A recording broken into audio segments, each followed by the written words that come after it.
So good morning, everyone, and welcome to this this webinar on the Win the Space program. This webinar is the fourth and final webinar that the Rural Ontario Institute will be hosting. The fourth of a series of webinars that are also available online for you to review if you'd like. We have a great group of people here on the line today to share some of their stories in working with the Win This Space program. Myself, Ryan Deska, I'm the project lead with ROI, who's pulled together some of these case studies and the webinars, and I'll be moderating the conversation today. Before we get started, just wanted to go over a few housekeeping items to make sure everyone's comfortable with the platform.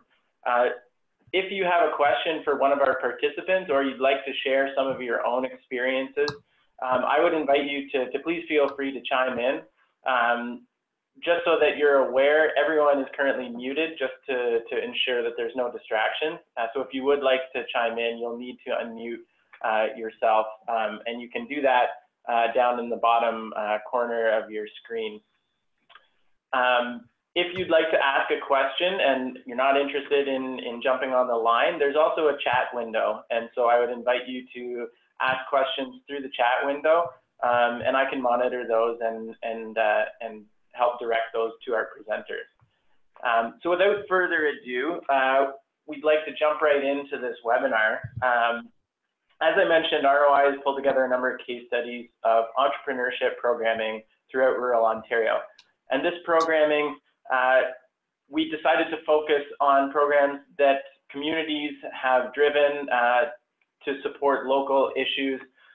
So really those programs that might be scalable or replicable across the province that other communities might decide to take on. So the purpose of today's call is to find some inspiration, to look for new ideas, and hopefully find some things that you might be able to implement in your own community. The Win the Space program is a really exciting program. I think in a lot of ways, we saved the best for last on this one. It's a very interesting program that's looking to inspire new entrepreneurs in rural Ontario, to connect entrepreneurs and to provide training, and really has multiple functions, one from an entrepreneurship perspective, but also from a revitalization of downtown communities, and at the end of the day, creating new jobs and new businesses throughout rural Ontario.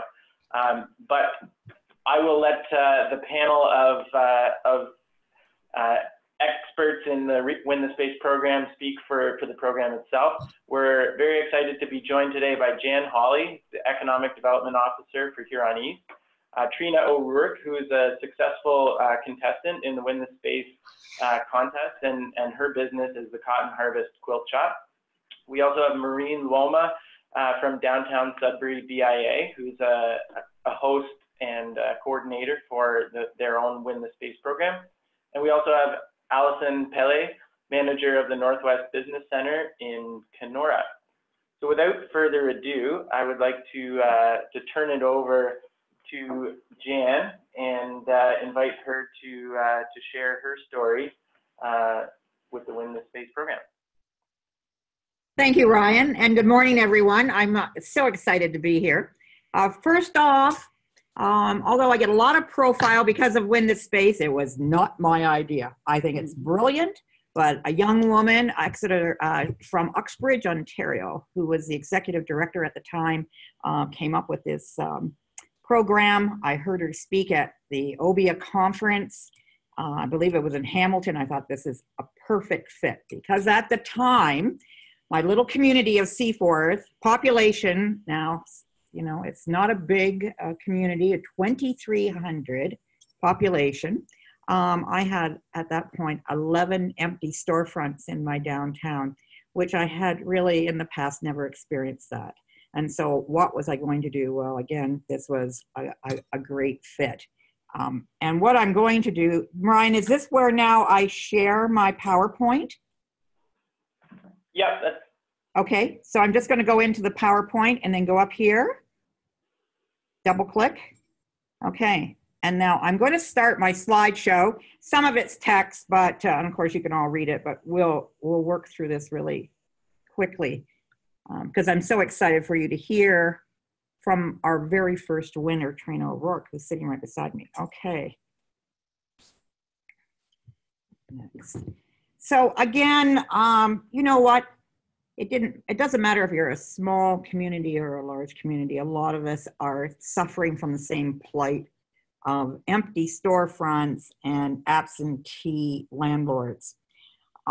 So this presentation that I have put together, and I do have the pleasure of speaking around the province now, it'll just illustrate how the municipality of Huron East sort of, dealt with it. And again, as I said, I do think it's such a brilliant program. And if it's led by the right team, it just works. So again, what is Win the Space? So I describe it as an innovative business recruitment initiative designed to help a budding entrepreneur open the door to a new business in one of the empty storefronts. And in our case, it was in two communities, Seaforth and my little village of Brussels, downtown business district. So again, too, it's offering space for 1 year at no cost to the winner. And of course, we padded that first place position. The winner received also other wonderful perks that we'll go into as well. It was making that carrot just a little bit bigger to entice people to enter the competition. This is, imagine your business here. This happens to be one of my downtown storefronts, which at the time was empty. So again, I think this explains it very well. It's a little video I had put together. It's a commercial created specifically for Win This Space. And let me see about getting this started.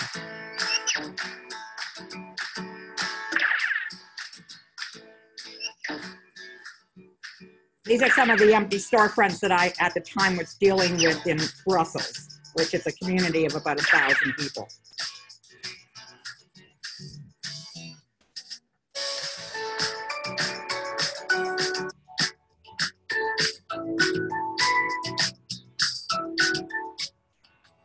We want to inspire you to open the doors to a new business in Brussels, Ontario, gateway to Ontario's West Coast.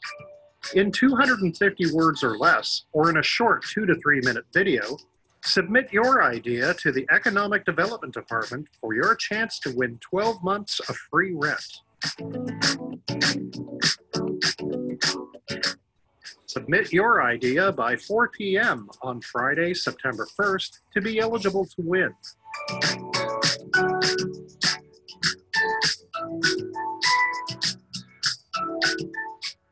Get started on your path to success by visiting www.huroneast.com or by calling 519-527-0160. And we played that through social media, anywhere that we could, that people could see this. Okay, how do I get this? So again, I guess getting down to the brass tacks, getting started. So submit a business idea. I did not want to make this difficult. I wanted to hear the ideas. We, again, too, a lot of the empty storefronts were in our core. So of course I had to deal with zoning and permitted uses, which I made clear to everyone. And just in a few words, again, tell me your idea. And as part of the competition, we also, too, it was required by the candidates. So once we vetted the submissions and we could check all the boxes saying, yes, this is a business that would be allowed in our downtown core, they went on to the next step. And that was attending 3 business building workshops. And I was very fortunate to be working with a small business enterprise center, Allison Lobb, who I attribute a lot of the success of this program to. Absolutely fabulous. Has been in the business a long time. She has since retired. So what I have done, because we have such synergy, I just put her on contract for the time of the competition, and we're a team now. All of these workshops were free, no cost. And we always had them where it was tried to be as convenient to the contestants as possible, because a lot of people were still working at their own, own jobs. And so a lot of them were in the evening. And I think the first round, Trina, you can correct me, it was over about a 3-week period, because there's homework. It's like going back to school.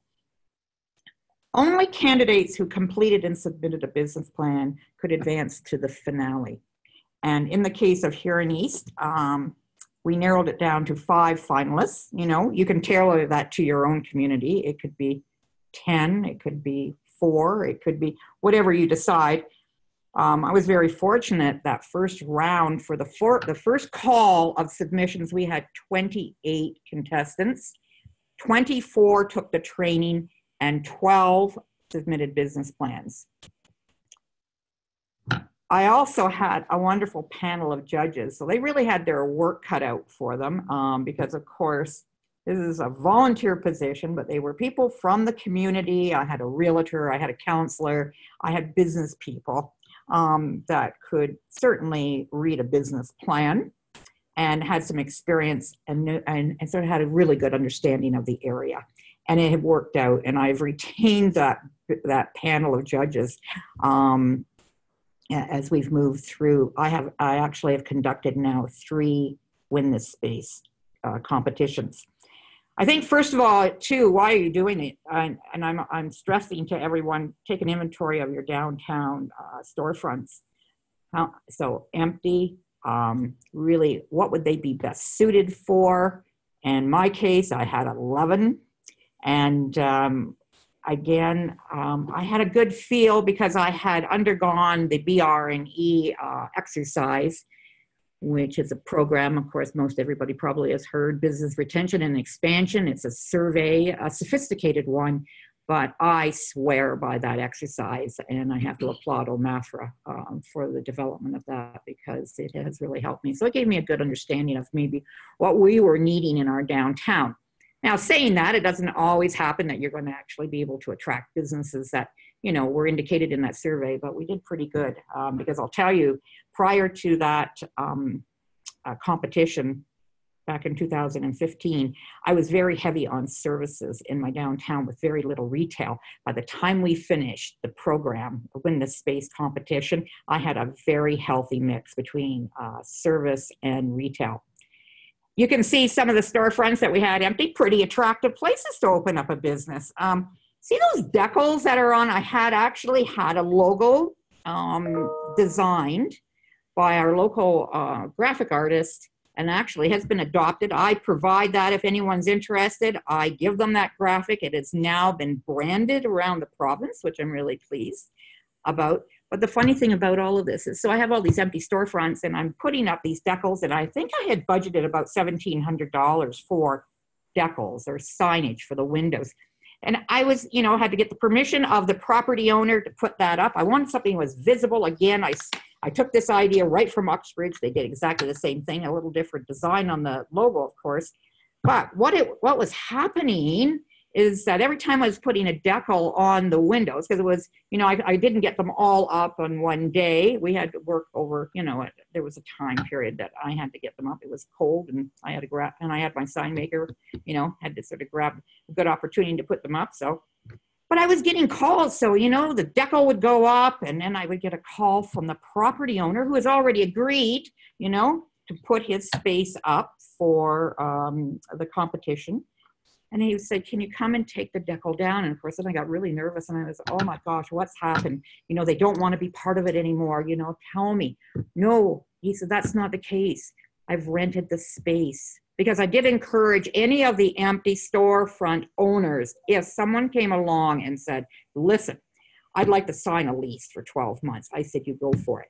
And, and then we'll just remove your property. It got to the point near the end of the competition, I hardly had any space left. And I said to my organizers, I said, no panic, we're supposed to be giving a space away. but you know, I'm not going to worry about it at this point. I mean, if we have to build something, we'll build something. Anyway, we'll tell a story about what happened after that, but it was all good, all positive. I put together property profiles that were circulated to all of the contestants. That's just an example of one. I decided to have a kickoff party. Oh, is this a call that's coming in? Because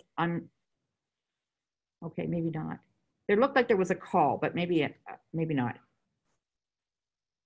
Okay, for the kickoff party, I thought once the deadline came and I knew exactly how many people were going to be part of the competition, you know what? We're going to start this out with a bang. I contacted the golf course and the BIA because we were in the Seaforth BIA district, and we had a party. And it gave everyone an opportunity to network at that point, hear about what the next stages were, go over the timetable for the training sessions, have a little wine and cheese. Well, actually a lot of wine and cheese. And that's a great picture of the contestants and my judges and just people that were interested. We had about 100 people there. So just an example there, a nice picture of the party.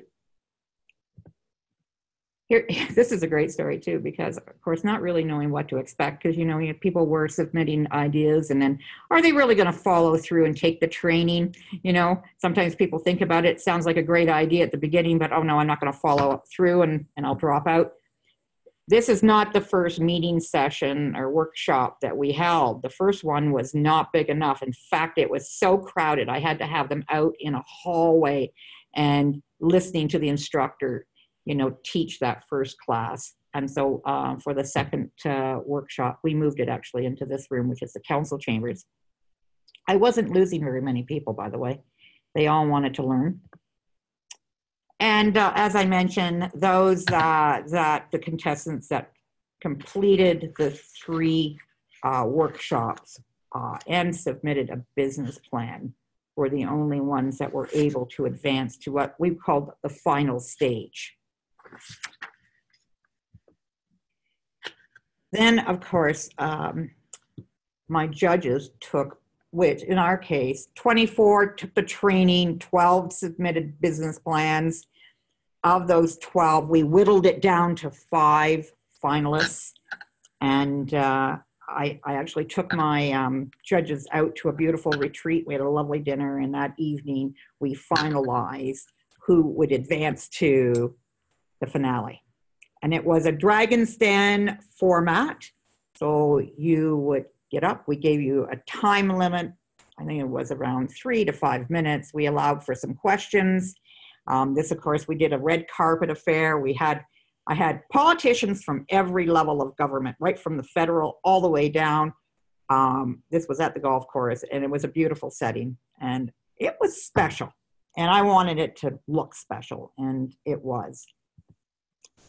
This just happens. Of course, we had the 5 contestants there. We allowed them to pull a number from 1 to 5. Trina was lucky enough to pull number 1, so she led us off, and you can see her here talking about why she thinks she should win. There, we had over 100 people attend that finale from the community, so it was a great way to get the word out as well, and also introduce these wonderful entrepreneurs to the community. And there they are. I got to tell you though, there are 3 sessions, competitions that I have now launched. All the finalists have been women, so somewhat interesting.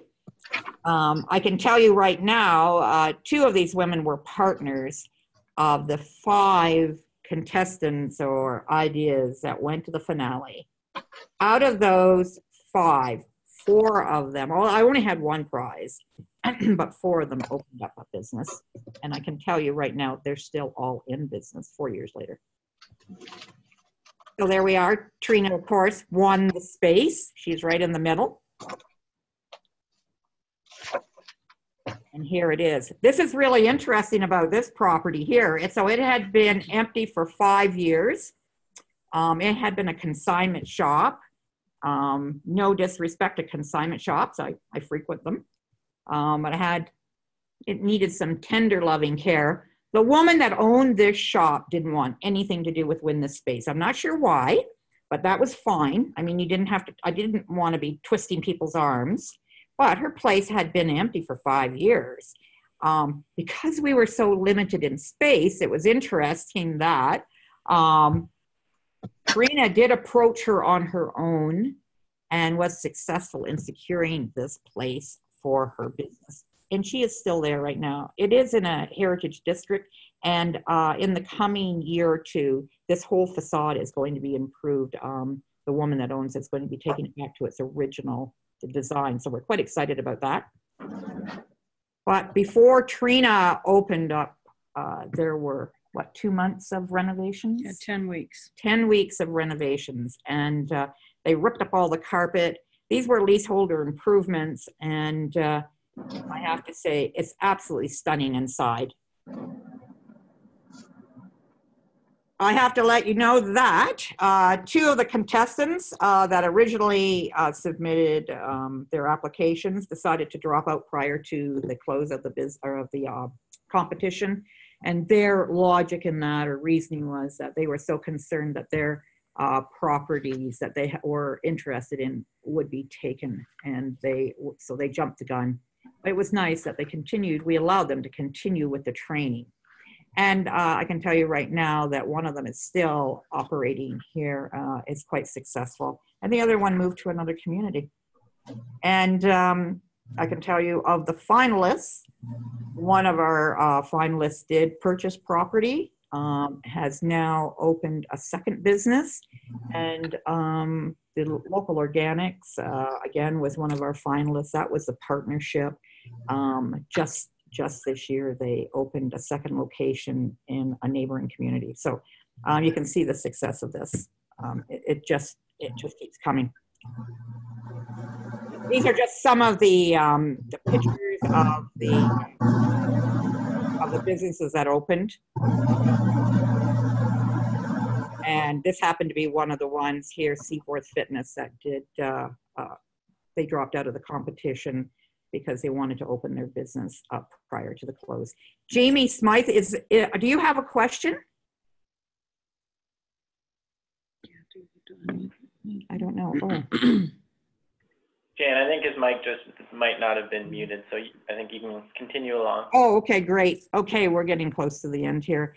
And also because of the excitement this whole competition generated, I was getting inquiries for new business startups that weren't related to the actual contest itself. One of them actually was Johnny's here, and it's still in operation. Okay, I'm having problems now here advancing. Oh, there we go. Again, here is another, I would say, byproduct. This was a property that had been empty, and it was empty for almost 3 years, bought by a young woman, and she has now 2 AAA tenants occupying that property. So I'm quite excited about that. This is why I just mentioned local organics, and again, the one partner was a partnership when they did participate and in the competition, and the one partner has now bought out the other and opened up another store in Godrich, which is about a half an hour from here. So again, quite excited about that. Here, Degree Fitness, CrossFit Seaforth. This was one of the finalists again, another young woman who bought her own property. She was a home-based business. I was so excited because I was able to smoke her out, and we got her into a storefront. And again, she just opened a mentoring business as well as this wonderful CrossFit business. Again, how to make this a successful competition or initiative, you need to have I would recommend hiring a coordinator. I coordinated our program, and it needs to be a paid position because I'll be honest with you, there was a lot of work involved. But I find that if you can get someone to help facilitate it, bring everybody else together, you know, your team may be volunteers, but having that one person where, you know, they take over responsibility of the project really helped. And of course, your partnerships are really important. So Community Future is very important. They provided all my mentoring after the fact, and then also to Small Business Enterprise Center, both of them. And then of course, financially, my partners being the County of Huron, of course, a municipality who I work for, and the BIA. That was just, also too, you need a really strong marketing plan because you need to get the word out. And because I have such a small budget, in fact, it's so small, I almost have to put it under a microscope. I say that use the media, use the print, the social media was huge. CTV London was phenomenal. I mean, so I had that video. And once that was done, it was done early on, the interview with Scott Miller, and I was able to post that and share it on Facebook. After that, I won't say it went viral, but you know, it certainly did help. And of course, have a good budget. And just to let you know, anyone out there, I am prepared to share anything that I have. Agreements, budgets, any documentation that I can send to you electronically. Graphics to my logo, and you know, I have shared them now around the province. I'd be more than happy to do that with anyone here. This is a list of those who actually contributed financially. So my budget was $20,000, and you make sure you recognize your sponsors. They were so important to us. So we had set up monies, of course, and we funneled everything through the municipality, which really did help. And there was an agreement. It was developed by a lawyer. I used the same one that the Durham County did for Uxbridge. And so I thought if it was good enough for them, it was good enough for us. And it's 6 pages. We tailored it to the winner, of course. But we did monitor the winner as they progressed through the 12 months. And anyone that was in default, it didn't happen. It hasn't happened. But if there was someone in default of rent, then of course we paid, the payments were made through the municipality to the winner each month. But if they were in default of their rent, of course, they would have stopped. But that didn't happen, thank heavens. Also very fortunate to visit Kenora and the Community Futures of Fourth of Ontario. We won the Economic Development Award a number of years ago. So we got to go up to a beautiful part of Ontario and receive that. This is a colleague of mine, Maureen Agar, and has always been involved with the program. And then just as this sampling of some of the business startups since we got going, I think that there have been, I could be wrong on this, 26 new business startups since we launched in 2015. That's just the municipality of Huron East. And I've had the great fortune of helping about 23 communities around the province in some way in mentoring the process. I'm going to just go like this. Anyway, the next winner of Win This Space could be your community. And again, I am always willing, to entertain questions and certainly any help that I can provide. I don't see anyone as competition. We're all in it together. And I'd be more than happy to share that. So Ryan, on that note, if it's okay with you, I'd like to turn this over. I'm not trying to steal your job there, but if I could from this point turn this over to Trina ORourke. Yeah, and there's a few questions from you coming in on the line, just points of clarification. So we're very excited to hear from Trina, but maybe we could just circle back quickly to a couple of the questions. Okay. A question about the renovations. Were the renovations to the store funded by the store owner, the program, or the contestant winner?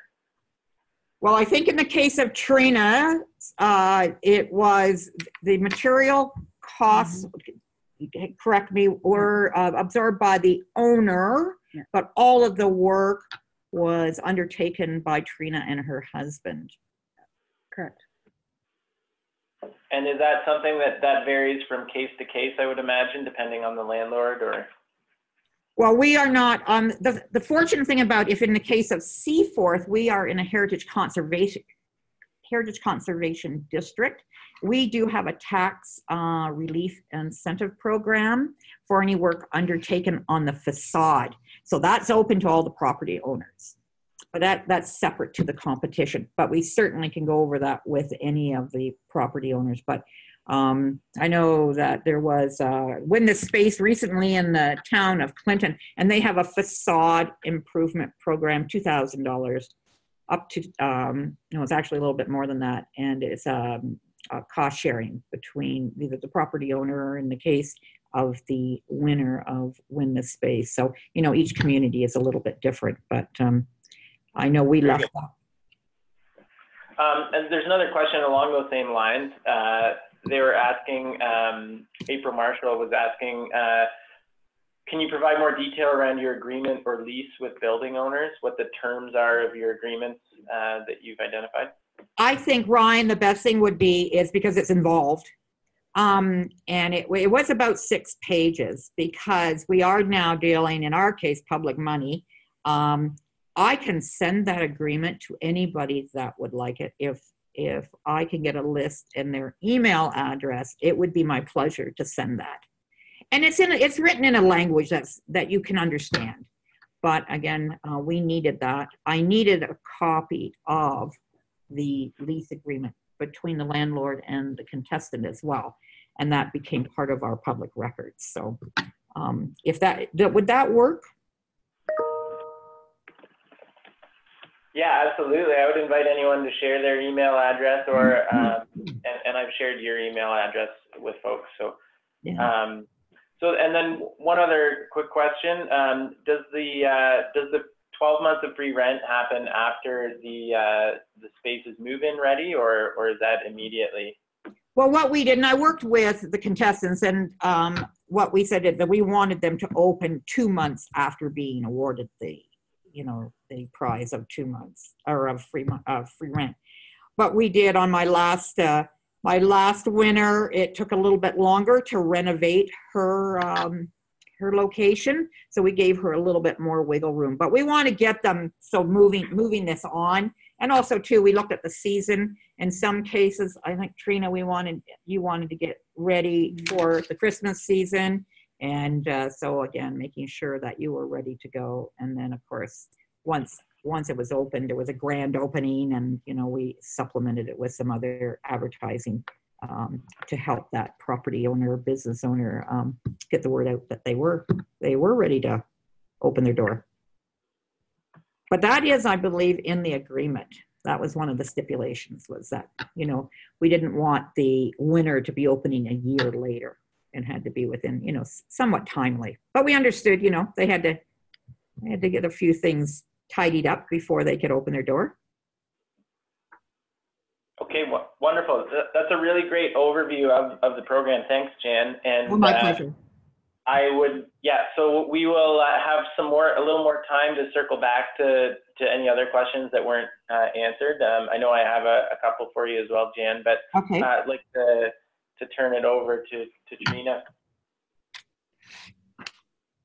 Okay, so I'm Trina ORourke, and I won the very first Win This Space competition in Huron County.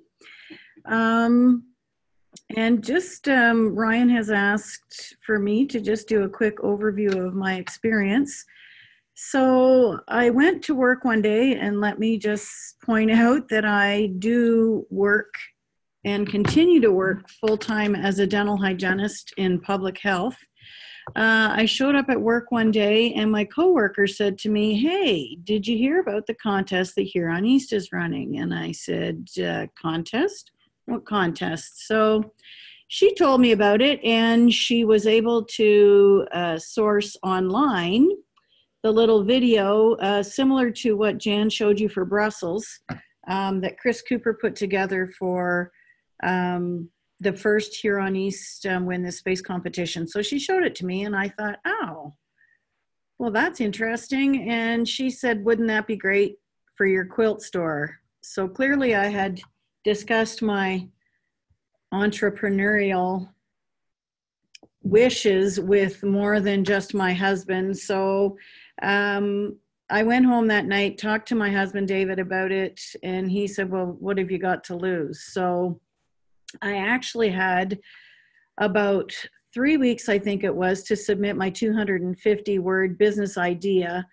I think at the beginning you kind of feel like that might be a bit of an onerous task, that, you know, they really want something in depth and in more detail than you've really thought about. So as a typical human, I procrastinated, and my husband, we heat our house with wood, and we just happened to be back in the bush the weekend that I thought the submission was due on the Friday. I was back at the bush with my husband on the Saturday. He was using the chainsaw to cut up wood, and I was throwing the branches in the wood chipper, and I was angry with myself that I hadn't taken the time to do my submission on time. So I said to myself, you're going to do this, you're going to hand it in on Monday. They may accept it, they may reject it. When the reality was, I was actually 3 days early for the submission. It didn't have to be in until the Wednesday. I submitted it on the Monday, so I was actually 3 days early, and almost immediately Jan replied with, congratulations, you're moving on to the next round of the competition, to which I was ecstatic about. But the competition and the classes that were mandatory, there was 3 classes. One was on finance, one was on marketing, and the other one was on how to develop a solid concrete business plan. And the classes were, I believe, Tuesday evenings. And from the date of the last class, we had exactly 10 days to submit our business plans. So I did submit my business plan, learned a lot in those 3 weeks. I made a lot of contacts in those 3 weeks. In my case, I was opening a quilt store, so I had to get in contact with companies. I had to get in contact with the suppliers, just different distributors.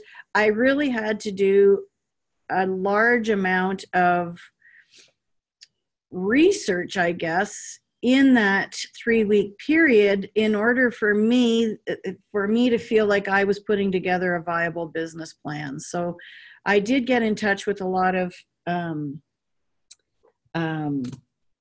sales reps for fabric. And one thing that Allison did really drive home to us was, you need to find something unique to your business. And to this day, I still look for that sort of product for my shop. And the number of people that come in and say, oh my gosh, your stuff is so different, it makes it worth the drive, because a quilt shop's a quilt shop's a quilt shop's a quilt shop. And if we're all carrying the same stuff, what's going to make your shop worth driving to? So I happened to stumble upon a fabric called cherrywood hand-dyed fabric. I picked up the phone, I called them, I asked if they would be interested in dealing with a Canadian distributor or retailer. They're based in Minnesota. They were over the moon excited because no other store in Canada carries cherrywood. So I asked if it came with an exclusive, and ironically it did. So you see on the slide that's on the screen now, the point in the middle is Seaforth, and it comes with a 100-mile exclusive. So you can see it brings me almost right into the heart of Toronto. The way I see it, no one else can carry it. I don't even worry about that little bit jutting out down the Windsor area to Detroit, because no shop owner is going to carry it down there because they're so close to the American border. So I almost have all of southwestern Ontario exclusive. So that's what has made me unique. As well, Cherrywood, they offer a contest every year. They do, it's called a challenge. And every year they choose a different topic. And every year they have contestants from all over the world submit entries. And in 2016 actually, I was sitting in the shop one day trying to, again, procrastinating, avoiding doing my book work. And I thought to myself, I wonder what it would take to bring that challenge to our little community of Seaforth. So to avoid doing book work, I thought, well, I'll just pick up the phone and I'll call them. So that's exactly what I did. I picked up the phone and I called. Once again, they were ecstatic at the concept of bringing the show to another country. I was able to secure it. We brought it to Seaforth in October of 2017. I showed it for 3 days. From there, I shipped it to California, where it proceeded to tour the States. And then they split it up into two. One was shipped to Australia, and the other one was sent to Bowen, France, where it hung in a museum over there. So to have a show, a quilt show of that caliber come to our little community was just outstanding. I put it on my Facebook page. It went viral. It hit 37,000 viewers. And people came from all over. I was expecting to get maybe 300 people. I talked to my husband again, went home. The poor man mops his brow more than you can imagine with me, but I said, well, I may have done something. And he's, oh gosh, woman, what have you done now? So I talked to him and said, we've secured, I've got it on hold. She said, the Donna from Cherrywood said, you know what, why don't you think about it, fill out the request that I'm going to send you. I'll put it on hold until I hear back from you. Go home, talk to your husband about it. We had to figure out the logistics, where it was going to be, the venue, how much it was going to cost to get it here.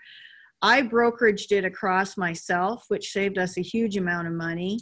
There's a bit of a learning curve to that, but our community was just a hoppin' for 3 days, and they went all downtown. They ate here, they bought gas here, they went to the grocery store and picked up things, and they went to the hardware store. I mean, it really was a perk to have that show here. So now I bring it every year. This will be the third year it comes. But when I first, my Facebook page, I first put that post up, I thought David would give me little texts and he'd say, your post is at 6,000 views. And I was like, really? If we have 10% of those people come to the show, that'd be awesome. Well, then he would text me, you're at 17,000 views. And I was like, oh my gosh, for real? And then you're at 24,000, you're at 30. And I thought, oh my God, if we have 10% of those people come here, what are we going to do with them all? But it was fantastic. And CTV from Scott Miller from CTV came and did a story on it. He posted it on Facebook, his little blurb, his little video, and it went to 80,000 views. So I think to look for someone in your catchment of, and this is just my opinion as a contestant, if you can find somebody who's going to draw people from out of town, that's a big key. And we have actually we have now been featured in the latest issue of the Better Homes and Gardens Quilt Sampler magazine.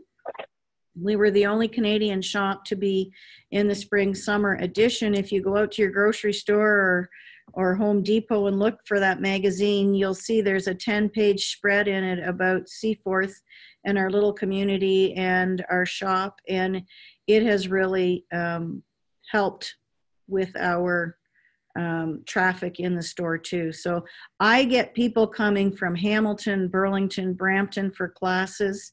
I've been invited to go to almost every quilt show to be a vendor in the GTA in the last year. I just returned from being vendor at our National Quilt Show in Ottawa, CQA Quilt Show in Ottawa. Just from last week, I was there for 4 days. And I think if you really focus on finding the right fit, you can really, I think that the cotton harvest has really helped increase traffic to the community.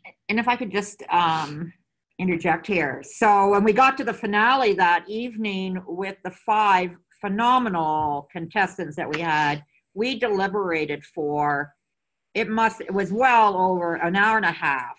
I made all of the politicians, by the way, sit through all of the presentations prior to them bringing greetings. I wanted them to see, and really what we had to offer.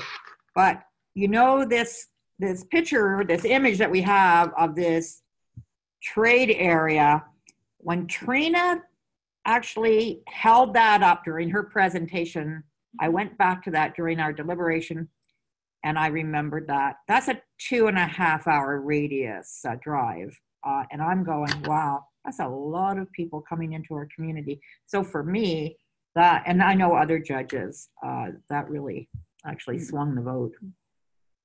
I wanted to do a PowerPoint presentation for my finale, and that was poo-pooed. They told me no, but I thought they need to see this. So I had that printed out on a large piece of, I mounted it on a large piece of Bristol board, and that I thought was what would win it for me, and ultimately it ended up being that. I think important too, I forgot to mention, you need to realize that maybe some of your contestants, like I said myself, I was a dental hygienist, I still am a dental hygienist. Starting up a small business isn't an easy task. It's a tough slog, and you need to put supports in place, in my opinion, in order for your shop owners or your contestant, whoever wins, to be successful. You need to have supports in place for beyond that. I had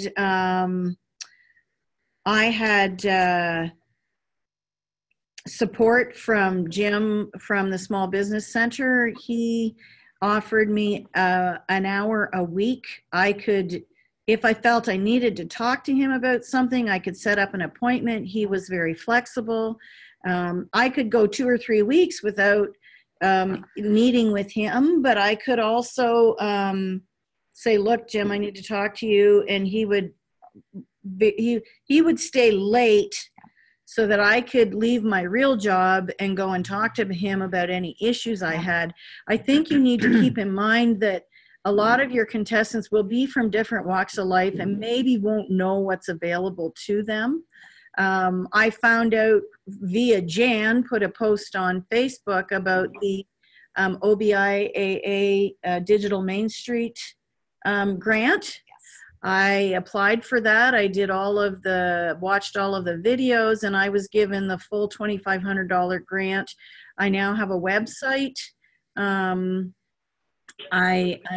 doing search engine optimization. I'm working on that with my website designer, and I've been boosting posts on Facebook and Instagram. So I think you need to keep in mind that just opening the door and turning the key is just, I almost equate it to losing a family member. You get all this support at the funeral, but when the dust settles, that's when you need the most support. And that Jan would often pop her head in if she was walking by, see how her things are going, and I'm so proud of you, and keep up the good work. And those are the kind of things that I really found very supportive. And even the networking, like, Jan would say, she was the first person I went to when I secured this contest. And tell them how many weeks we put yeah, put that together. Well, okay, so that was it. I called them. When I called them, I called them in August. I was planning to have it booked for like the following May. This is a quilt show. This is the quilt show. And Donna said, oh, Trina, it's booked for 2018. If you're going to have it, you can have it in November. And I was like, are you kidding? Like November, like 4 months from now, November? It was 3 months. And she said, yeah. And I said, holy crap, I'm not sure we can do this. So that's why I had to go home and talk to my husband. And Jan was the first person I connected with. So she got behind me, and the local BIA did 100%. They, decorated the town in the color of the quilt, the blue ribbon last year, purple was last year. Bob Ross is the challenge this year. So I think just to let your contestants know that you're going to be there for them, to support them with any questions they've got. They offered me mini classes and courses that I went to, as many as I was able to attend, given my personal commitments and my other job.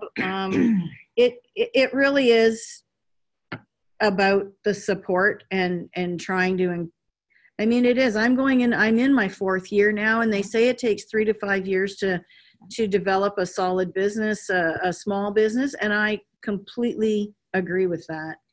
Can I just add one thing, Ryan, because I know we're probably getting close to wrapping it up, but also part of the prize package was the mentoring for 1 year, and that's where Community Futures came in, and just that year we had a phenomenal mentor.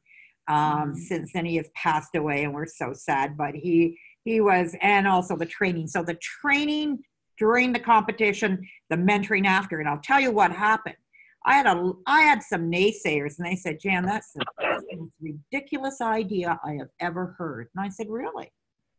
I said, they said, it'll never work. I said, you watch me. So of course, then I put it right out there. And I said, okay, I know I'm going to need a report card in 1 year. And so we really worked hard and continue to do that, because we now have, I think, the sort of the winning combination. And as I said, there's been, of all the winners and the spinoff from those that have participated in here in East competitions, we have had a great success rate. And in fact, the last competition that we held up in Brussels, the woman that won has now just opened her 3rd business, and she has bought property in the downtown. So anyway, I just wanted to stress those 2 components. But we've had a lot of fun with the textile art show, as I call it, and it was Prince last year. Was it Prince last year? Yes. And we decorated the whole downtown in purple, and we were playing Prince music, and it was phenomenal. And then of course Van Gogh was the year before, and a great success. Anyway, enough. I'm buttoning it up now. Thanks, Jan. And yeah, I'd like to say that it's really inspiring to see the kind of energy that that this contest brings into the downtown, from the community and the people supporting the contest, but also from the entrepreneurs and the types of things they're able to bring into the downtown. Trina, I think it was in the couple of thousands of people that visited for the contest. And Jan, you mentioned Jackie DeWitt, who has opened up multiple businesses and has accommodations for people to come to the wedding venue in the downtown. And then she's organizing revitalization projects around painting. There's really cool stories that come out. And so we're gonna, just in the interest of time, we're gonna hold a few questions, and then at the end we'll revisit. I wanted to introduce Maureen Loma. I think she has some great insights as well on that, what can be included in the prize package beyond the rent, and how that, Trina, to what you were saying, how that provides support in an ongoing way, in different ways. And Maureen also, I know that Maureen, you and Jan have worked together and sort of been in conversation as you pulled this together. So we're really excited to hear how you put the spin on it for the Sudbury context. So I will invite you to join us now. And there you go.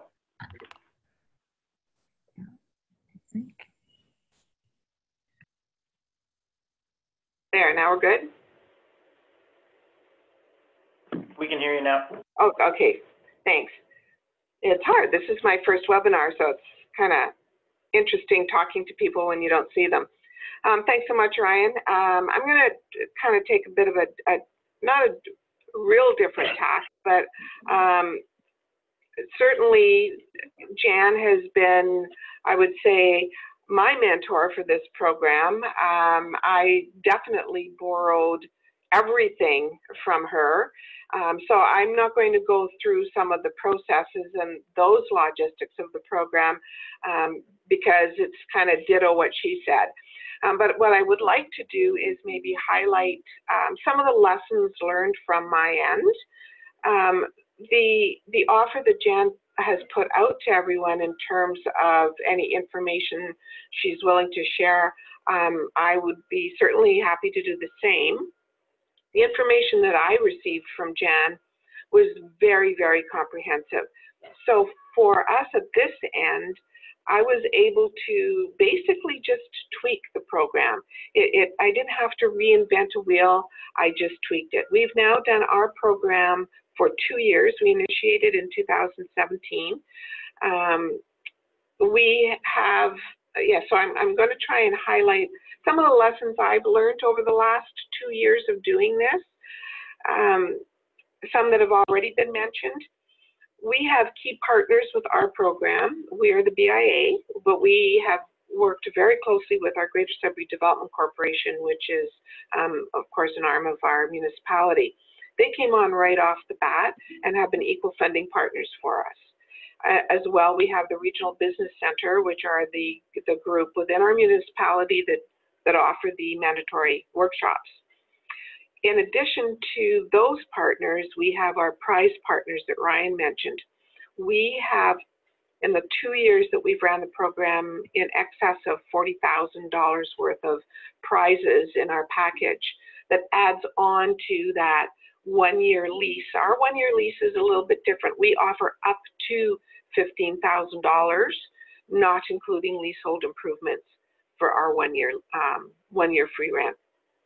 The prizes are great. When the first year of doing it, I kind of sat back and thought, okay, if I was a new small business, what would I need? What would I want? Bearing in mind that small business people, entrepreneurs, they're thinking of their product, they're thinking of the thing that they're opening their business to do. That's what they're good at. They're not necessarily thinking of all those other things that might be needed when they open their business. So we had everything from media. I had print, radio, and television on board that provided advertising packages and marketing packages and assistance to the winner so that they could promote their business once they get started. We had, and of course, all of these prizes were coming from our downtown members predominantly. We had everything from printing to office furniture to internet and phone hookups to even the YMCA gave passes. The Chamber of Commerce gave a 1 year membership. We even had one of our interior designers help with offer a package that would help with the design of the inside of their new facility. So it was a really great package both years. One of the things that I have found right off the bat was while this program, and Jen mentioned it in her budget, our budget is pretty close to the same, actually about $24,000 to run it, of which the BIA component was half of that and our development corporation covered the other half. So the hard dollars to run the program really isn't a super big deal. The time involved, however, is huge, especially the first year. Even when you have all the wonderful information that all of us that have done it can provide and help with, it's still huge because it's still new to everybody. So you're trying to sell the program to not only your property owners, but to your prize package, in my case to our board, which wasn't really a hard sell. So the time involved is pretty large. Second year, it wasn't so hard because you at least know what you're talking about. So in 2017, which was our first year, we were excited that we had 30 entries. I don't know if the rest of you in your communities have this same, I was going to say mentality, but we seem to be a last minute town. So we had 30 entries, but I probably would guess after the deadline, we probably had 10, 15 people that still wanted to join in, both years. So, and in fact, the winner of our first year kind of fell in line with who we just heard from in terms of procrastinating. She was all along wanting to enter the contest, had lots of time. If it wasn't for a friend that said, you know, the deadline is today, she would not have entered, she would not have won, she would not have be where she is today. So I don't know if anybody else is like that. So because of that, though, with our marketing, we made sure that while we had a strong launch of the program, we made sure that specifically in the second year, that week or two before the deadline, to make sure we got back out there, social media, radio, to remind people that the deadline was coming. When you have a long time to prepare, sometimes you forget and you say, I'll do it next week and next week and next week, and then you forget about it. So we had 30 entries. We had a lot of good space, street level space. We were focusing on street level. In 2018, our numbers went down. We only had 19 entries, and I think a lot of that can be attributed to the space availability. There is much to be said for location, location, location. And in our second year, which was last year, while we are, you know, on the one hand, we didn't have a lot of street level vacancies. On the other hand, running a program like Win the Space kind of becomes a bit of a challenge. So I think that had something to do with the bit of reduction in the numbers. We continue to have strong interest in it, but the numbers were a little bit lower. For 2019, we are in a hold pattern because we're still in the same situation where our street level vacancies are lower, which is a great thing, and where they are is not necessarily in a spot that is going to perhaps attract the kind of specialty and unique shops that we're looking for. One of the things that we certainly found were that the mandatory workshops were probably the most critical component of the program. We had feedback in both years from all of our contestants saying that if it wasn't for those workshops, they would not be able to have continued to do what they did. We actually had a couple of people in both years withdraw from the competition because as they were entering some of those workshops, they realized, I'm not ready. I still have a good idea. I still want to do it, but I'm just not ready to commit that time and dollars to doing it now. So, you know, we could have looked at it and said, gee, you know, we had people backing out. That's not really a good thing. I took it to be a good thing in that the program, in fact, educated people that just because you have a good idea or you think you have a good idea does not mean that you can tomorrow open a business and be ready to go. So those workshops I found to be critical to the program. Certainly the objectives of the program, I'm trying to keep focus here, but I do have a tendency to bounce back and forth from things, so I'll apologize up ahead.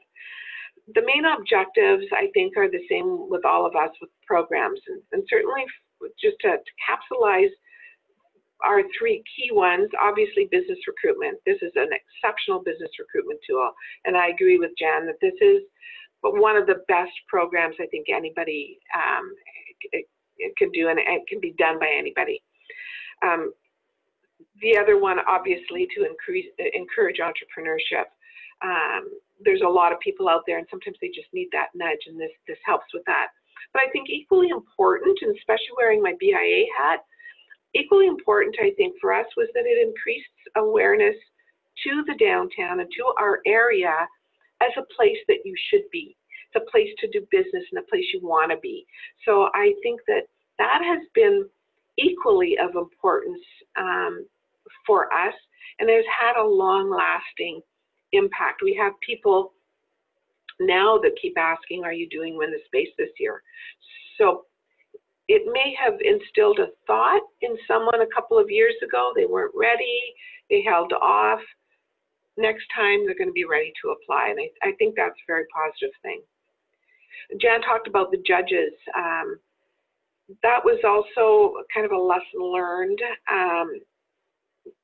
The judges, we did the same thing. We have had judges, maybe 4 or 5 judges, high profile people that know business plans, that have been through it.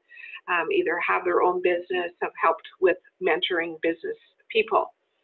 The one thing that I learned quickly in the first year, made adjustments in the second year, is the time constraints that are involved with the judges. They have a lot, it's a big job, it's a big responsibility for them. So the second year, we did some adjusting to some of the timelines just to help them along, so that I mean, it's hard enough getting busy people all together at the same time. So scheduling the reviews, scheduling the meetings to go over the submissions, that in itself was a challenge. So I would say that was kind of a lesson learned. I think one of the other things is to be flexible. Whoops, did I do that? To be flexible with some of the timing and some of the programming. And I think Jan mentioned this as well, that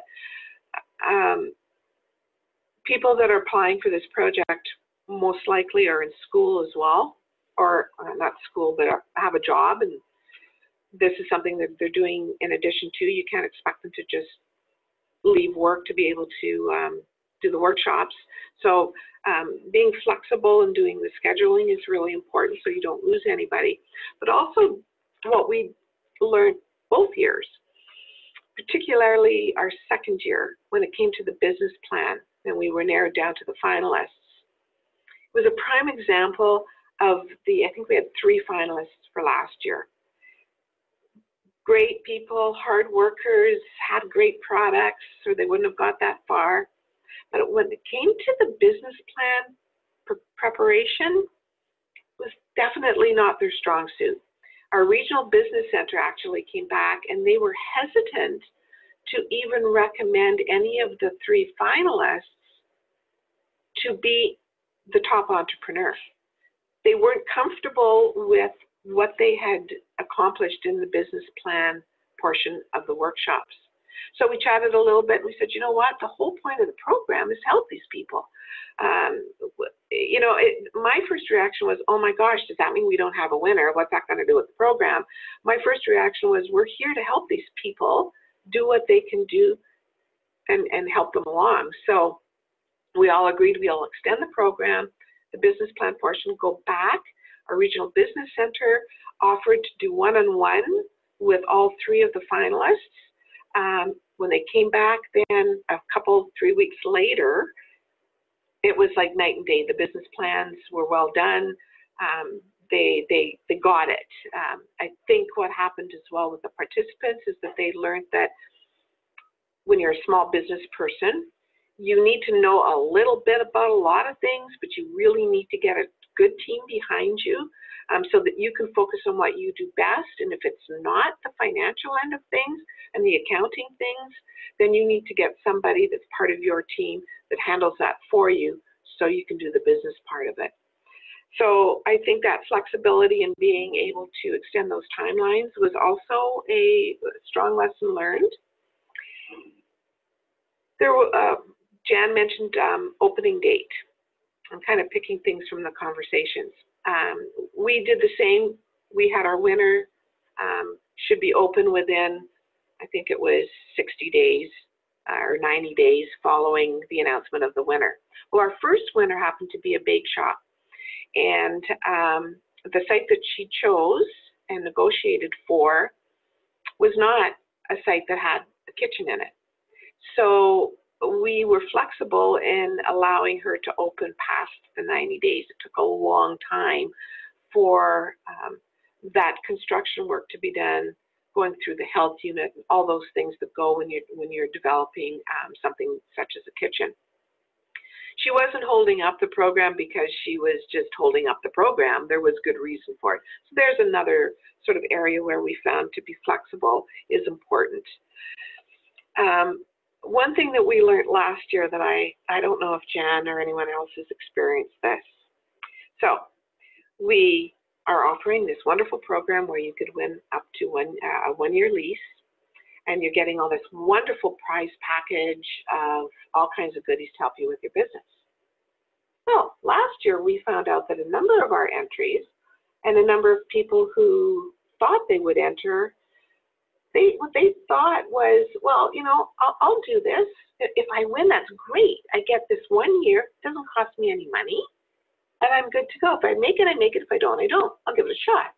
So the seriousness was not necessarily where you would want it to be.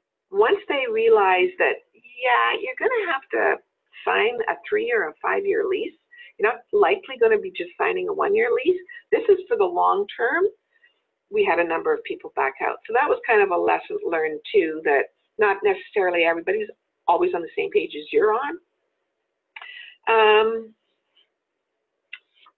Property, same thing. We ran into the same experience as Jan, where you know, we knew that when the properties are on the list at the outset, they could be leased and they could be taken off.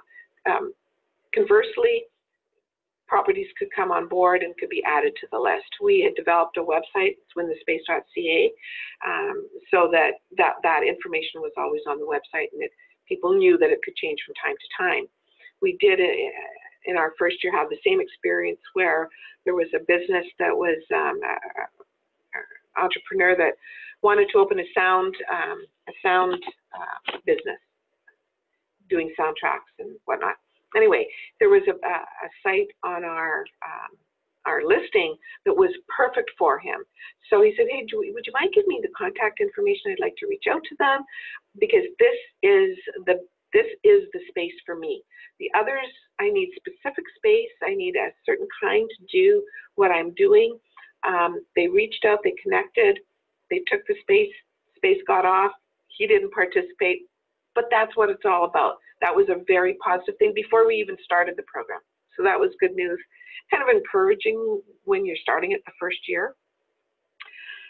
In terms of our winners for both years, it's interesting, and Jan said both of our winners were females as well, so that's kind of an interesting thing. We've had a number of businesses, though, start from participants over the 2 years.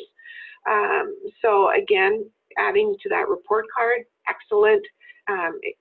Getting those businesses or those entrepreneurs through their workshops made them realize they can still do it whether they win the program or not. So getting back to our two winners. In 2017, our first winner, I mentioned she was a bake shop. She started off catering. Her strength is cupcakes. So she started off in her home doing baking, doing catering. She got to the point where she just couldn't do it. It was just getting too big. So she knew she was at the point where the next step was starting her own business. And so that has helped. What certainly is the strength of that is that she brings along with her a clientele when she opens. So she continued her catering. And I do have to share something with you about her. Her bake shop is called Guilty Pleasures Bake Shop and Bar. And I have to read this one because it's a long title. She just advised us last week, so she's been open just over a year. She advised us last week that she has been selected as one of only 6 teams to compete in the 18th annual Retail Bakers Association's Pillsbury Bakers Plus Grand Champion Creative Decorating Competition. Incredibly long name. I think you would have shortened it a little bit, but the 2-day competition happening in Las Vegas in September. She's the only Canadian team, and there are only 6 teams, so we're extremely proud of her and excited for her. So that's something that we're going to blow up over Facebook for sure. Last year's winner is a vintage shop, vintage clothing shop, and the first one we've had in town for over 10 years for sure. She as well started off doing pop-up shops in a lot of our downtown businesses, going to different shows, some antique shows, and it was operating out of her apartment. And again, got to the point where, okay, my apartment's getting overrun by racks of clothing. I can't do this anymore. So she actually applied for the program in our first year in 2017 and didn't make it to the finals. And but dedication, and perseverance, she applied this year and won and opened in March.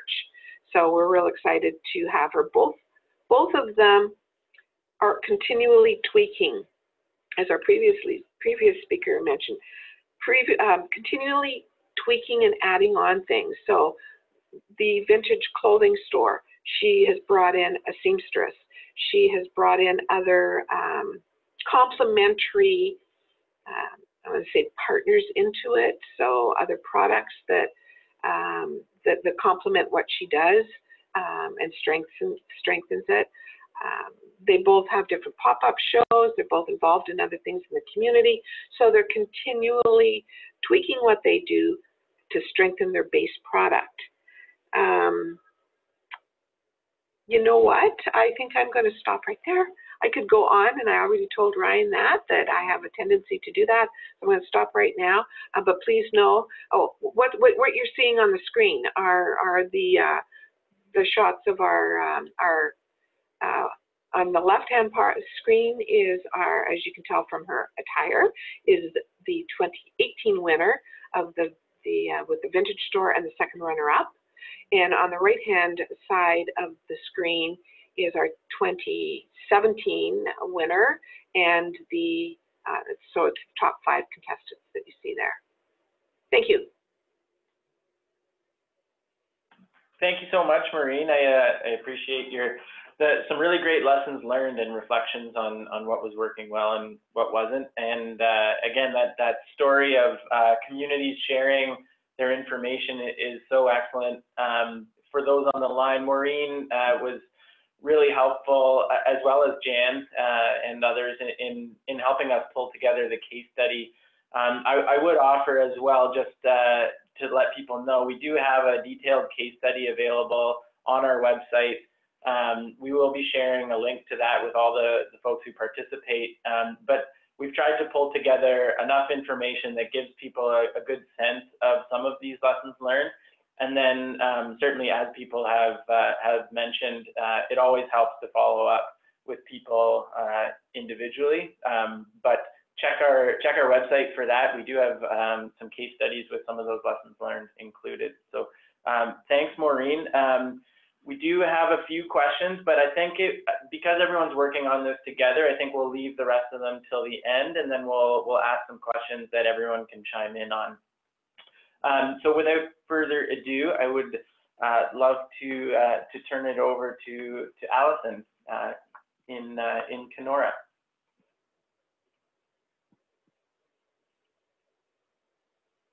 Hi, can everyone hear me?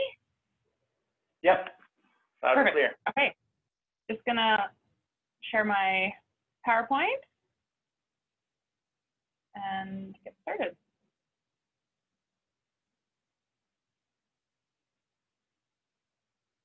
Looks good. Okay. So thanks so much for having me on the panel today. I'm gonna talk a little bit from a different viewpoint, I guess, from the Win This Space competition, and just to give everyone a little bit of an overview. Both Jan and Maureen has mentioned that they worked with the small business enterprise centers within their communities. So just so everyone's familiar, the small business enterprise centers are located around the province of Ontario. There's over 50 of us, and they're funded through the government of Ontario. In my specific case, I'm funded also in part with the city of Kenora, and I cover the Kenora and Rainy River District, which is the two biggest land masses in the province of Ontario. And we're just literally, I'm 30 minutes from the Manitoba border. So there's many communities that I service, and I'm a one-person office unless I have special funding for events. So I have a huge area that I cover. My mandate is to work with entrepreneurs to provide them resources that they need to start, expand, grow, or even purchase a business.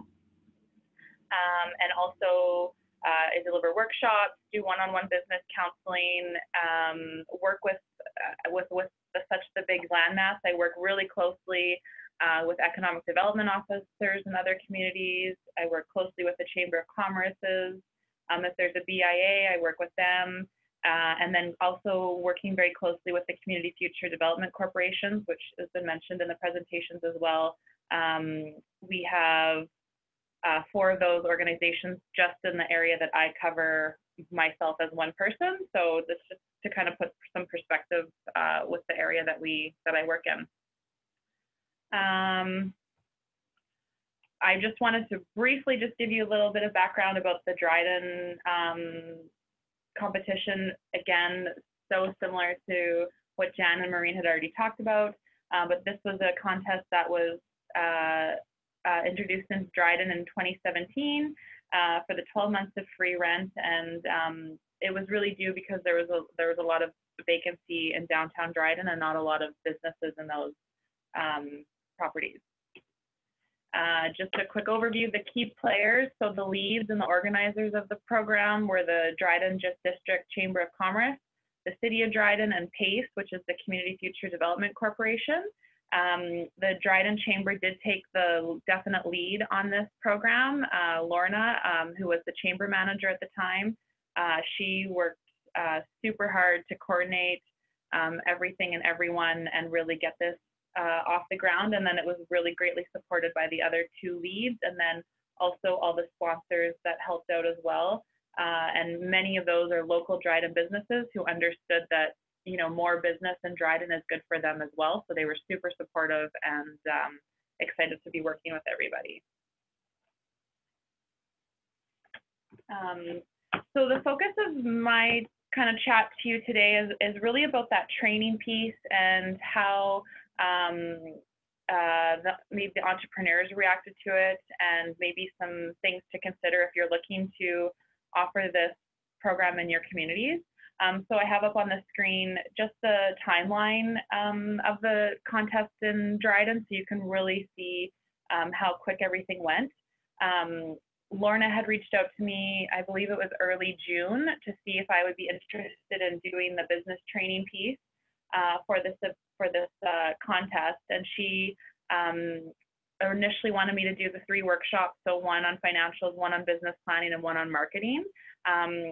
I'm in a community that's 2 hours from Dryden and have a very thin travel budget to be able to be traveling all the time, because I am actually on the road a lot as it is. So to add something to my plate that I hadn't planned for is a little bit.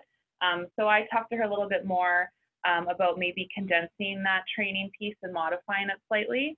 And also with the experience that I have working with clients, I felt that offering an overview for everybody to get some information, and then offering those one-on-one business consultations was going to be a lot more useful and effective for the people who are participating, just because there is a wide range of different strengths and weaknesses and maybe background of business that all of those potential contestants had.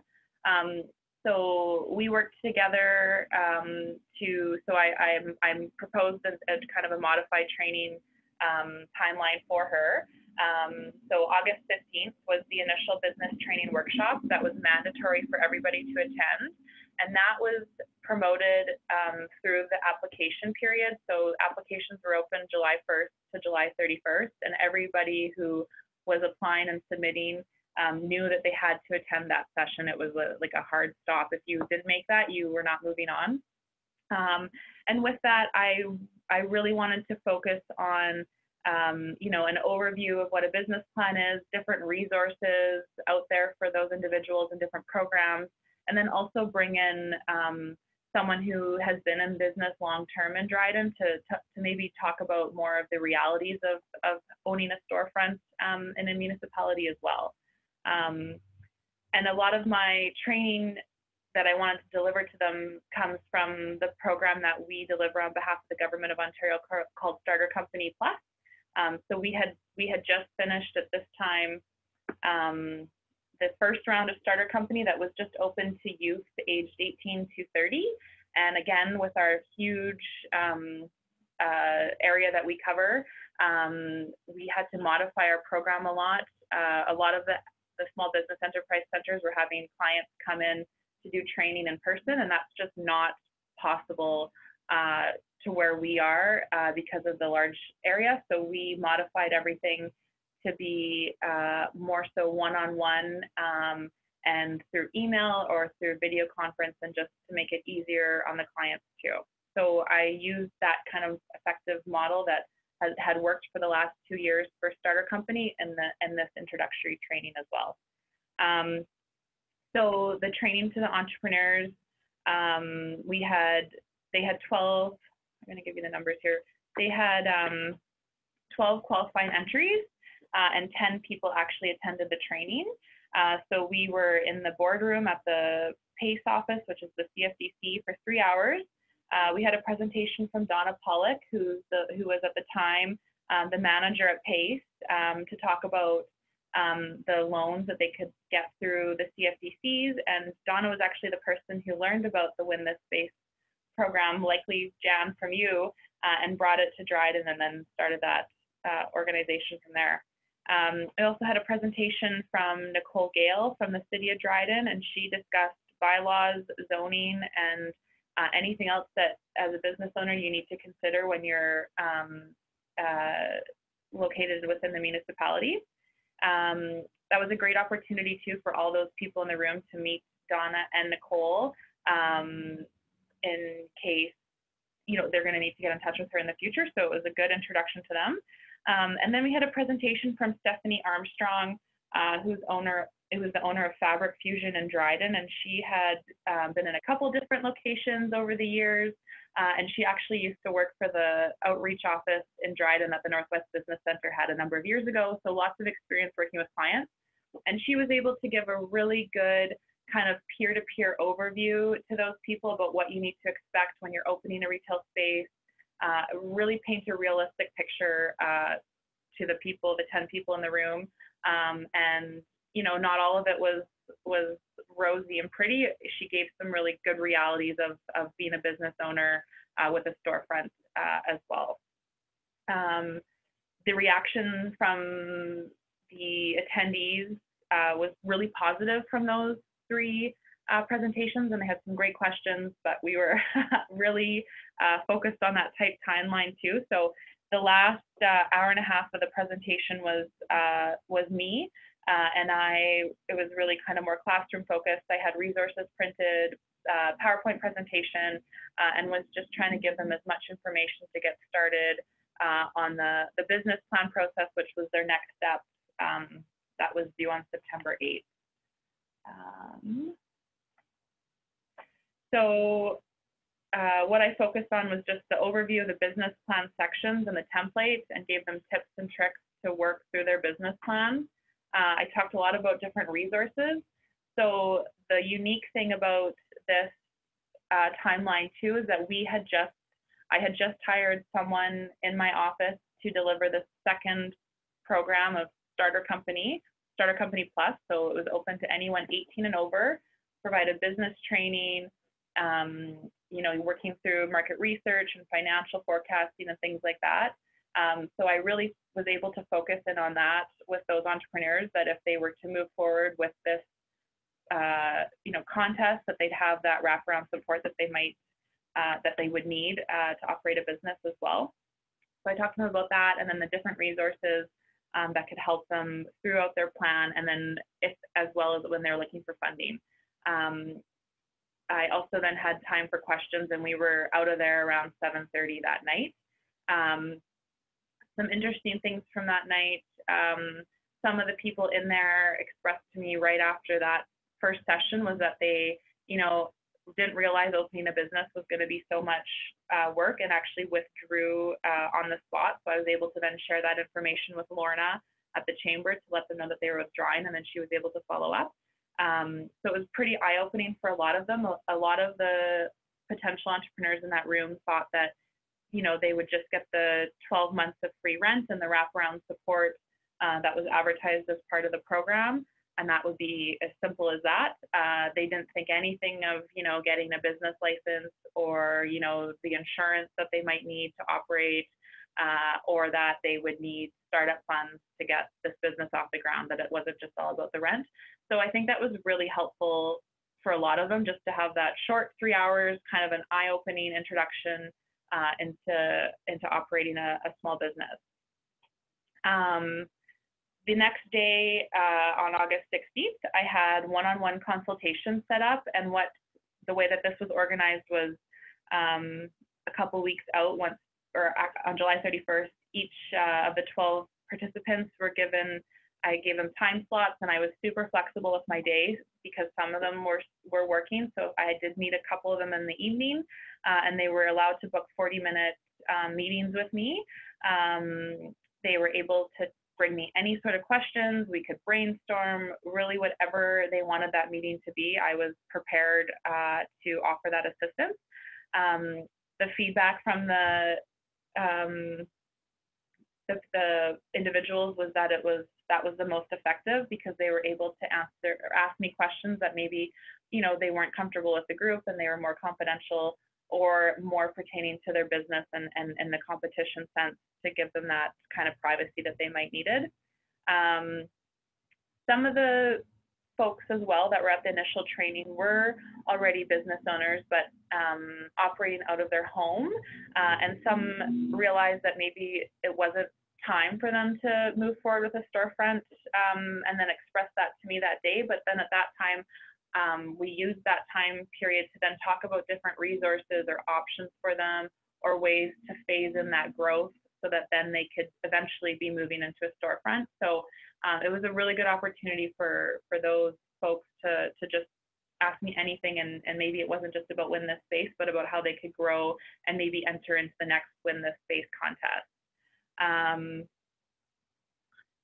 The other big piece of it was that we were launching that Starter Company Plus program. So actually we had 4 individuals sign up for the business training portion of that Starter Company Plus program, and it was literally the training was starting around the same time period too, so it worked out really perfect.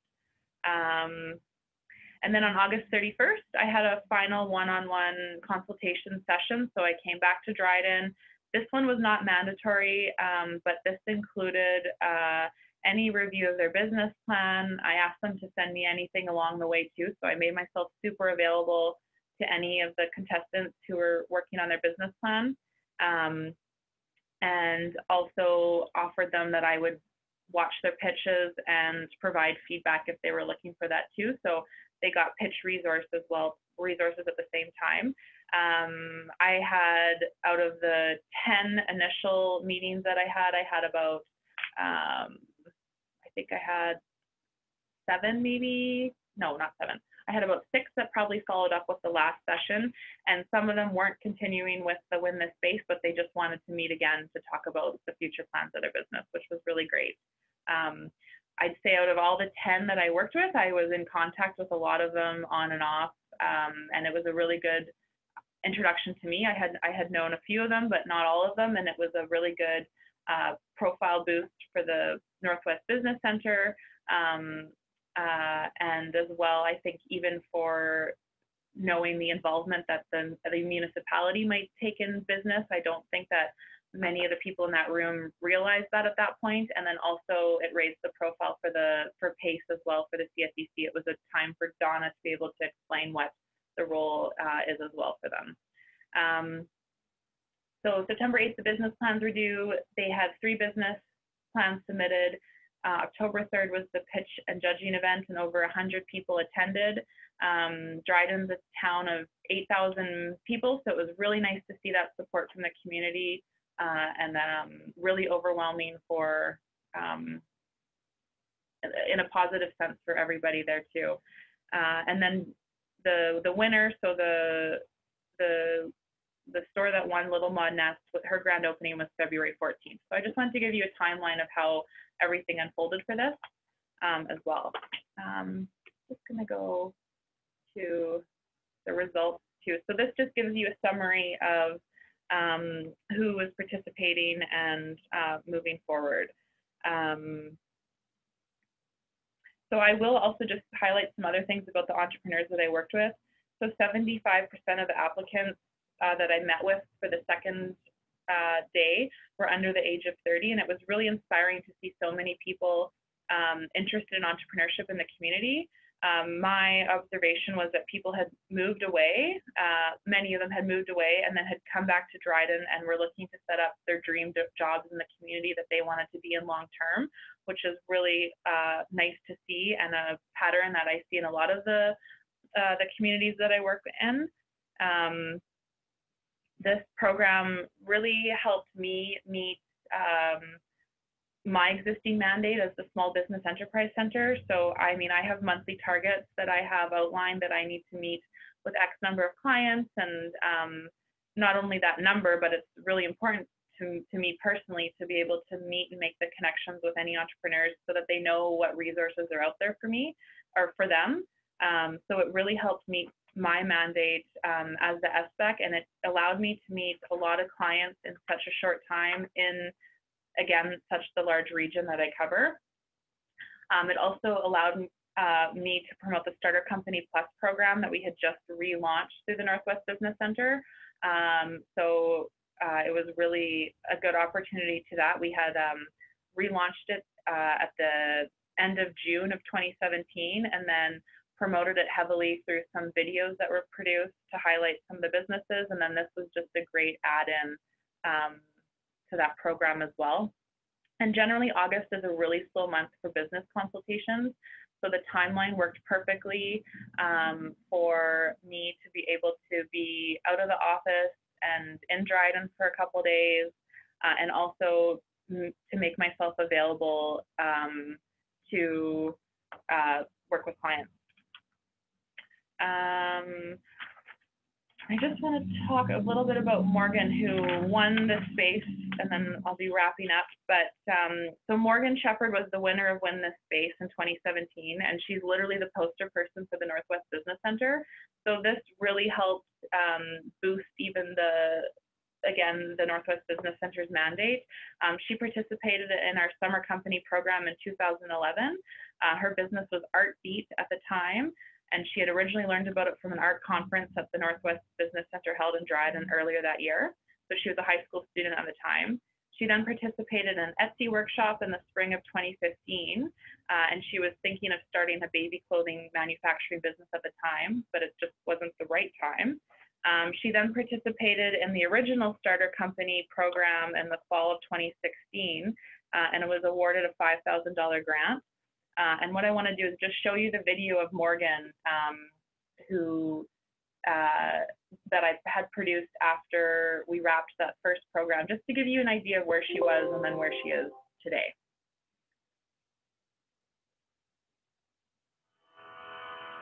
My name is Morgan Shepherd, and I run Little Mod Nest out of Dryden, Ontario. Little Mod Nest is a eco-friendly product collective for moms and babies. I make all of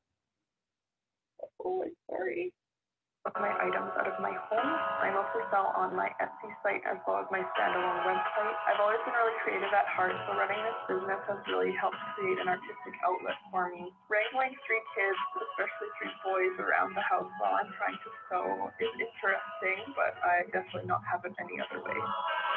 The Northwest Business Center has helped me tremendously, and they've also helped me build myself as a person. When all my kids were sick and I didn't want to continue on, they texted me saying, come on, keep doing it, and it helped me a lot. My entire family is made up of entrepreneurs. My dad owns his own business, my grandpa, so it's kind of in my blood, I guess. I'm looking forward to new products, new customers, and new business relationships with people from all over the world. So that was Morgan's video pre-Win This Space. So she did participate in a lot of the, again, all the business training for that initial program, and was quite set up already to be able to move to the next phase of her business with a storefront. So she won this space in fall of 2017, and then she really was a huge sensation in the community. She was a success story because she really phased in her business. She started home-based, started small, and then was able to grow into to win the contest. She was invited to be guest speaker at different events and really helped to promote the Win This Space, as well as the Chamber, as well as the CFDC and the Northwest Business Center. And then I invited her to be in the Summer Company alumni video that I produced this last summer for the Northwest Business Center, and you can check that out on the Northwest Business Center's Facebook page if you like. It shows Morgan, 2 years later after winning this space, and she, has just been a huge success in our community.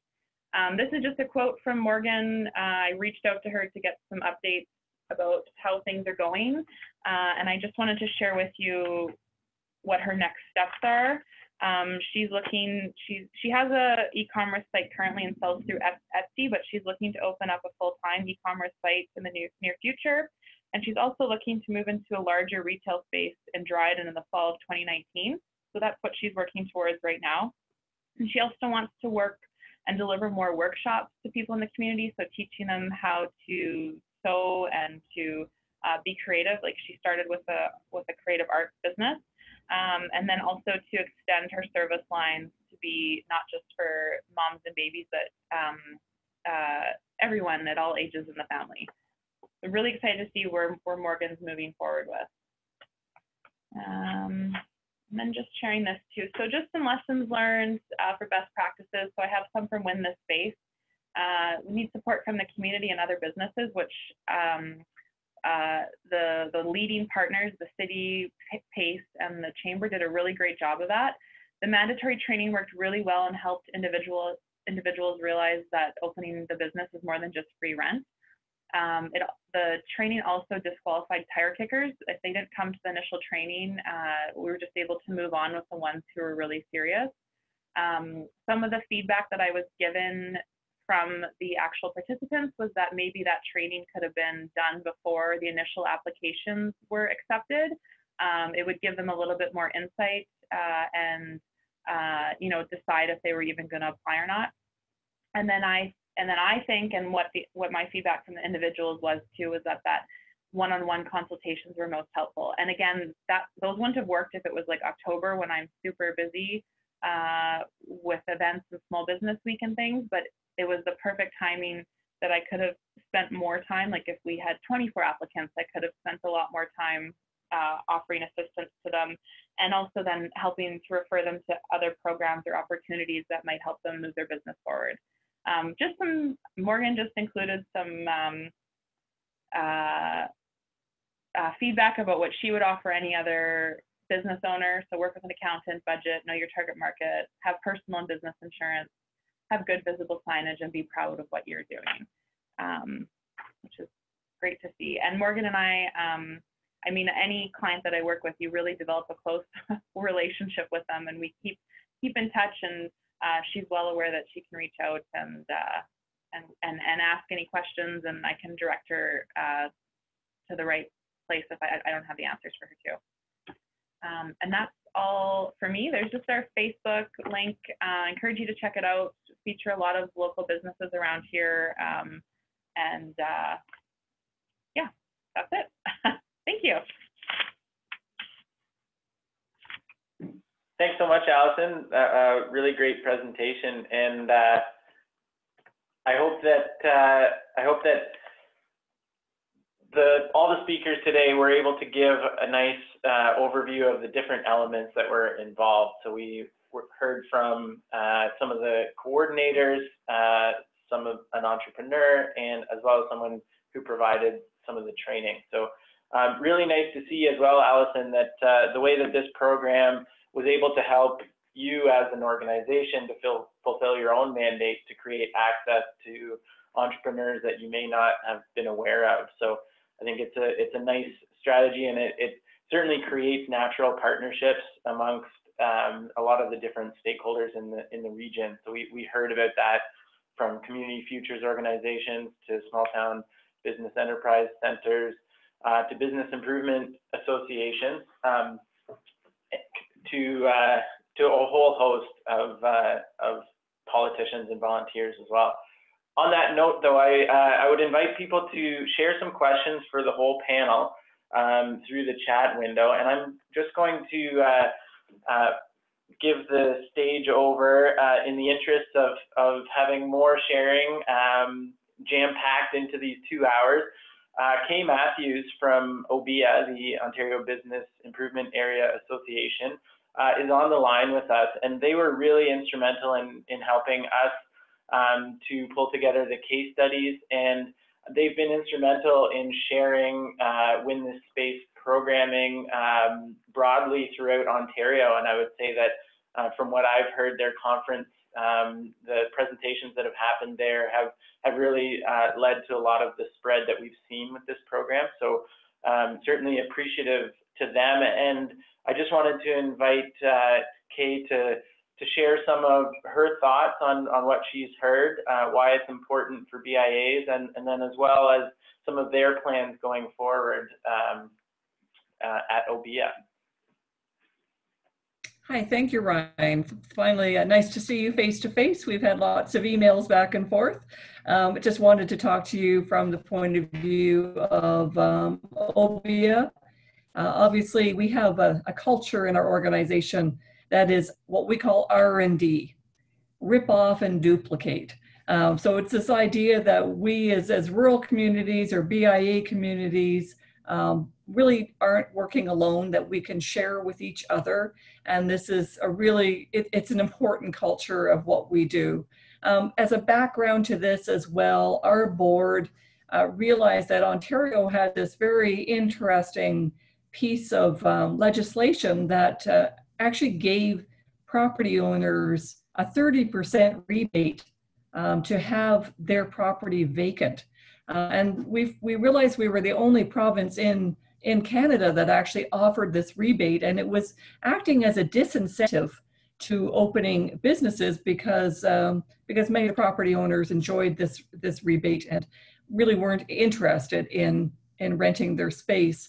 So, you know, before something like Win This Space could really take hold, we needed provincially to argue with the province about this legislation, about getting rid of it, or at least moderating it so that it was certainly more successful. So, you know, if you were to get this 30% rebate, you had to be actively marketing your location. You had to be following property standards, and you could really only get the rebate for a maximum of 3 years, because if you hadn't rented by 3 years, you really weren't interested. So, you know, we were successful in working with the province to change this. It's up to most municipalities now to opt in or opt out of the vacant unit rebate. But this is really cleared, and I think Jan would probably agree that this has cleared the space as well, that now property owners are a little bit more eager to rent their space and have it fully occupied. So when Sari from Uxbridge created this, I'm sure it was a team project to create Win This Space. It was presented at our OBIA conference in our awards. So when I talked about the whole idea of us being an R&D organization or rip off and duplicate, one of the key things with our award system is that you will win the top awards if your program or your idea or what you've done is duplicatable. So every single therefore BIA has this opportunity to rip off from the awards idea. So, and we want to keep on building these awards and the system so that this sort of project can go. So from Sari building this to Jan Hawley honestly championing it. She's taken it and she's ran with it. Not only has she encouraged 23, I think you said, Jan, 23 communities across the province to do Win This Space, but you've often been on, you've gone there, you've spoken, you've talked about it, you have, as I say, championed it in a way that nobody else has. And Maureen, again, that whole idea of R&D has really spread out, as you heard from the presentations. We have it, we're willing to share it, and that's basically what our world is. From those of you who don't receive OBIA's newsletters, of course, we'll be sharing this as well, based on what Ryan's been doing. And then, you know, obviously, thankfully to the Rural Ontario Institute and Ryan specifically for taking this up and realizing that this is the little idea that grew. And it's helping our small downtowns across Ontario to actually find that success that we all know we can get together. So really, I don't have much more to say about it. OBIA is here to help not just BIA communities, but communities across the province, and so delighted to partner with the Rural Ontario Institute on this project. So thank you. Thanks so much, Kay. I appreciate your perspective and sharing. We're very much looking forward to continuing to share these resources so that other communities can hopefully rob and duplicate. I had a question for the team. We just ended on Allison's presentation, and I'm particularly interested in just a few quick thoughts on the type of culture that was created amongst the contestants through participating in the training and doing the pitch together as a cohort. So thoughts on the networking that is available there, the contestants that maybe didn't win but have started businesses, and the social network that's created in the community. I would invite anyone to comment on the importance of that. Ryan, Jan Hawley, can you hear me? Yep. Okay, I could speak to that. It was interesting. I still stay, of course, in contact because we had so much spin-off from our 3 launches. But it was interesting on the second and third launch, they developed their own groups. They, again, too, I had 28 entries for the very first launch. Not as many for the next 2 because we were running them one year right after the other. But still, there was good representation. But they have kept up those relationships, which I'm pleased to see. And, you know, learning from each other. I don't know, Trina, did you want to speak to connections that did you yourself experience that? My connections were made more with the facilitators, really. Maybe that was as a result of winning the contest, but I think as well, because I'm still working full-time as well as running the business, I didn't really have the time to commit to developing those relationships. So I'm more or less focused on my relationships with with you, Jan, and with Jim Neeson, with what came as part of the package for winning.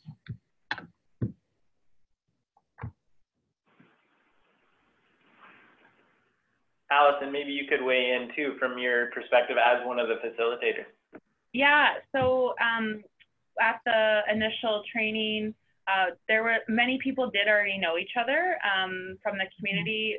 There was some new introductions, and it was great. I got to see, I mean, that initial training was so jam-packed with tons of information, but people were definitely visiting and chit-chatting after and exchanging ideas. There was even talk in the next day in the one-on-one sessions that some of those folks had chatted a little bit more and were interested in maybe a co-op model with sharing a retail space. I did mention in my presentation, but out of the folks that were in that room, 2 others did move into retail places downtown in Dryden, and I think that just like helps move that forward.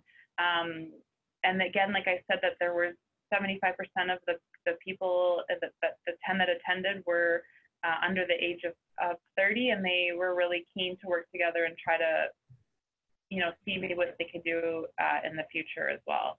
At the pitch event, it was just amazing to see all the people in Dryden. Everyone was so curious to see what's been going on and what's going to happen and who's going to get the grant or the space. And there was a lot of buzz in the community, and I think really almost inspired others in the community who didn't participate and win this space, but it inspired them to realize that there's that entrepreneurial spirit in Dryden, which I really feel like a lot of people had thought was lost. But I think that it got things moving a little bit again, and some excitement there. Thanks, Allison. Yeah, that's an amazing story of the community rallying around the entrepreneurs, and yeah, it speaks to starting something small and seeing how it can grow if you do that. Maureen, I would invite you if you had anything to add, or.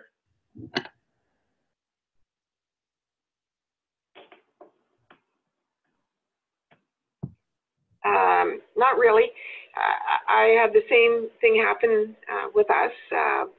there seemed to be bonding that happened in both years, and what I did find was as the team narrowed down, if you will, or the contestants narrowed down in number, the others seemed to continue to encourage them on. So yeah, that was a good thing. Okay, thanks, Maureen. I do know there's a number of other questions, and I would encourage folks, if they have other questions, they can get in touch with myself or reach out to our panelists one-on-one. But given we're coming right up close to our 2 hours, and we'd like to let everyone go for lunch, I will end it on this note. We really appreciate everyone who chimed in and who offered some questions. Thank you very much to the panelists for taking time out of your day to share this story. It's an inspiring program, and I think it has tons of potential for other communities to take that first step and to kickstart some entrepreneurial spirit in their own community. As I mentioned, ROI has a case study on our website that has more information, and certainly the folks on this line have expressed that they're open to sharing as well. So we hope that people have found a little bit of inspiration from this, and please stay tuned. If you've been enjoying these webinars, we are going to try and continue offering these webinars, but we will take a little bit of a break to try and curate some new content. So thanks to everyone for joining us today, and have a great rest of your day. Thanks, Ryan. Thanks, Ryan.